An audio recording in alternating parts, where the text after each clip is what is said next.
میں جانتی ہوں تمہیں نہایت ہی گھٹیا اور بد دماغ انسان ہو تم، مگر پھر بھی تمہاری باتوں میں آ کر تم سے شادی کر لی۔ اس کی آنکھوں سے آنسو ٹوٹ کر گرے تھے، اس کے بازو سن ہوئی تھی، اس کی پکڑ میں اسے لگ رہا تھا شاید اس کے بازو میں اب خون کی گردش ہی نہ کر سکے، اتنی سخت تھی شامیر کی گرفت۔ گھٹیا پن تم نے دیکھا ہی کب ہے میری جان؟ گھٹیا پن رات کو دکھاؤں گا، تب بتانا کتنا گھٹیا ہوں۔ اور رہی بات بد دماغ ہونے کی، تو واقعی بد دماغ بھی ہوں۔ میری بد دماغی اس بلیک بیوٹی نے جھیل کے۔ اگر تم میری اس بد دماغی کے عتاب سے بچنا چاہتی ہو تو میرے سامنے سر خم تسلیم کر لو، آخرکار تمہارا مجازی خطا ہوں۔ اس نے نرمی سے اس کا گال تھپ تھپا کر کہا۔ اشنا نے سر جھٹکا۔ یہ ناول آپ کتاب نگری یوٹیوب چینل پر دیکھ رہے ہیں۔ Hello sir, may I help you? Sales girl نے ان کے پاس کھڑے ہو کر پوچھا۔ بالکل، آپ میری مسز کے لیے ایک ریڈ کلر کی ساڑی دکھائیں۔ بس yes sure sir, come with me, sales girl نے کہا اور وہ اس کی ہمنوائی میں اشنا کا ہاتھ پکڑے چل پڑا۔ شامیر میرا ہاتھ چھوڑ، وہ آہستہ آواز میں دانت کچا کر بولی۔ چھوڑنے کے لیے نہیں پکڑا، وہ لاپرواہی سے شانے اچکا کر بولا۔ پھر وعدہ کرو اسے جلدی اپنی زندگی سے باہر نکال دو گے۔ پرامس نکال دوں گے۔ ابھی میری سنو پہلے، پھر تمہاری بھی سنی جائے گی۔ وہ اسے اپنے ساتھ لیے آگے بڑھنے لگا۔ شامیر شاہ نے اسے بہت سارے ڈریسز، پرفیومز، جوتے اور اپنی پسند کی 3-4 ساڑیاں لے کر دی تھی اور وہ اس کے ساتھ قدم سے قدم ملا کر چلنے لگی تھی۔ شاپنگ کے بعد وہ اسے ڈنر پر لے گیا تھا۔ اسے اپنا آپ بہت مکمل لگ رہا تھا۔ ایک عجیب سی خوشی تھی۔ شامیر اور وہ دونوں اس وقت تنہا تھے، ان کے درمیان جانیہ نام کا کانٹا نہیں تھا۔ وہ بھی شامیر کی ہمراہی میں سب کچھ بھلا بیٹھی تھی۔ اپنی سابقہ روٹین پہ آتے ہوئے وہ دونوں کلب چلے گئے۔ مخصوص دل فریب مسکراہٹ اس کے لبوں سے جانے کا نام ہی نہیں لے رہی تھی۔ شامیر، وہ واپسی کے لیے گاڑی میں بیٹھے تھے جب اس نے پکارا۔ یس سویٹ ہارٹ، حکم فرمائیے، آپ کا عاشق ہمتن گوش ہے، اس نے مسکراتے ہوئے گاڑی کو سٹارٹ کرتے کہا۔ آئی ریئلی لو یو، کہتے اس کے شانے سے لگی شامیر نے ایک مسکراتی نگاہ اس پر ڈالی۔ سویرا ہوتے ہی سورج شعلے اگلنے لگا تھا۔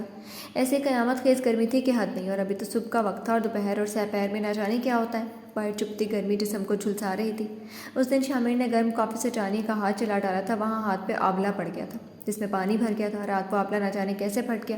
ساری رات وہ درد سے تڑپتی رہی۔ آج صبح اس کی طبیعت میں تھوڑا سا سدھار تھا۔ اس نے وقت دیکھا، صبح کے 7 بج چکے تھے اور اس کی فجر کی نماز بھی قضا ہو گئی تھی، کیونکہ رات اس کی آنکھ دیر سے کھلی تھی۔ پہلے اس نے وضو کیے، قضا نماز ادا کی، پھر سرونٹ کوارٹرز کی طرف چلی گئی۔ وہاں موجود ہیڈ ملازمہ سے ملنے کے لیے 2 دن سے وہ بنگلے میں نہیں آئی تھی، ان سے ان کا حال پوچھنے کے لیے۔ ابھی شامیر کے اٹھنے میں وقت تھا، وہ اتنی صبح نہیں اٹھتا تھا، اس لیے وہ بے فکری سے یہاں چلی گئی۔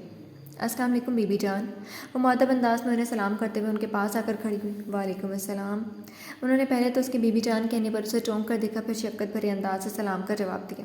بی بی جان، کیا میں کچھ دیر آپ کے ساتھ بیٹھ سکتی ہوں؟ اس نے نم آنکھوں سے پوچھا۔ اس بھری دنیا میں وہ تنہا تھی، ان کے روپ میں اسے ایک شفیق ماں کی جھلک دکھائی دی تو اس نے بے اختیاری سے کہا۔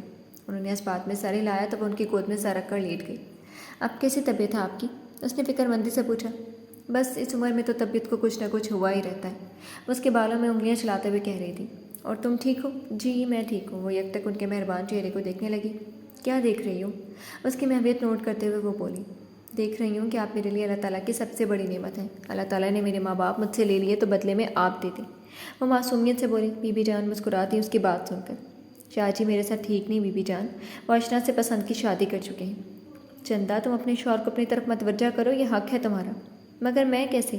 وہ چھمبے سے ان کی طرف دیکھ کر پوچھنے لگی۔ یہ تو میں نہیں جانتی بی بی جان، اگر ان کا ساتھ میری قسمت میں نہیں لکھا تھا تو اللہ تعالیٰ نے میرے نام کے ساتھ ان کا نام کیوں جوڑ دیا؟ اس نے سوالیہ لہجے میں پوچھا۔ اللہ بہت کریم ہے میری جان، وہ کبھی بھی اپنے بندے کے ساتھ برا نہیں ہونے دیتا۔ اللہ کے ہر کام میں مصلحت ہوتی ہے، وہ پیار سے سمجھا رہی تھی۔ وہ مجھ سے جانوروں جیسا سلوک کرتے ہیں، اس میں میری کیا غلطی بی بی جان؟ وہ اس وقت بچی لگ رہی تھی۔ چندہ، اللہ تعالیٰ کی آزمائش ہے، اس پہ پورا اترنا ہے تمہیں۔ اللہ پاک صبر کرنے والوں کو انعام دیتا ہے۔ وہ اس کی تھوڑی کو پیار سے چھو کر بولی۔ بی بی جان، میں خوبصورت نہیں، اس لیے میرے ساتھ ایسا ہوا؟ وہ من میں مچلتا ہوا سوال زبان پہ لائی۔ چندہ میری بات سنو، عورت کی خوبصورتی طے نہیں کرتی کہ اس کی زندگی کتنی خوبصورت ہوگی، یہ تو اس کی زندگی میں آنے والے مرد کی محبت پر منحصر ہے کہ وہ عورت کتنی خوبصورت لگتی ہے۔ میں نے کئی گلاب صورت لڑکیوں کو رلتے ہوئے دیکھا ہے اور کئی عام سے شکل و صورت والیوں کو راج کرتے دیکھنا۔ اللہ تعالیٰ سب بہتر کرے گا، بس تم امید کا دامن ہاتھ سے مت چھوڑنا، انہوں نے دعائیہ انداز میں کہا۔ یہ ناول آپ کتاب نگری یوٹیوب چینل پر دیکھ رہے ہیں۔ بی بی جان، آپ نے وہ شاہجی کے چھوٹے بھائی کو دیکھا؟ اس نے تشویش بھرے ہوئے لہجے میں پوچھا۔ کس کو؟ اسرائیل بیٹا کو؟ جی شاید یہی نام ہے ان کا، میں نہیں جانتی۔ کیوں، کیا ہوا اسے؟ انہوں نے حیرانگی سے استفسار کیا۔ ان کے ساتھ کوئی حادثہ ہو گیا، اب وہ بستر پر پڑے ہیں، چل پھر نہیں سکتے، اس نے افسردگی سے بتایا۔ یا اللہ خیر، وہ دل پہ ہاتھ رکھ کے دہل کر بولی جیسے ان کے دل کو بہت بڑا دھچکا لگا۔ میں اسے دیکھ کر آنا چاہتی ہوں مگر میرے گھٹنے نے مجھے کسی کام کا نہیں چھوڑا، چلنے پھرنے سے رہ گئی۔ بی بی جان، میں آپ کے گھٹنے کی مالش کر دوں؟ ارے نہیں بیٹا، اس کی ضرورت نہیں، اچھا نہیں لگتا۔ آپ مجھے اپنا نہیں مانتی نا، اسی لیے انکار کر رہی ہیں۔ اگر مجھے اپنی بیٹی سمجھتی تو کبھی انکار نہ کرتی۔ وہ منہ پھلا کر خفگی سے بولی۔ اچھا ٹھیک ہے، کر دو، میں تیل گرم کر کے لاتی ہوں، کہتے ہوئے وہ باہر نکل گئی۔ بی بی جان نے اپنی آنکھوں میں آنے والی نمی کو دوپٹے کے پلو سے صاف کیا اس کے واپس آنے سے پہلے۔ جی تو فرینڈز، کیسی لگی آپ کو آج کے ایپیسوڈ؟ کمنٹ سیکشن میں ضرور بتائیے گا۔ پھر حاضر ہوں گے نیکسٹ ایپیسوڈ کے ساتھ، تب تک کے لیے اجازت دیجیے۔ شکریہ، اللہ حافظ۔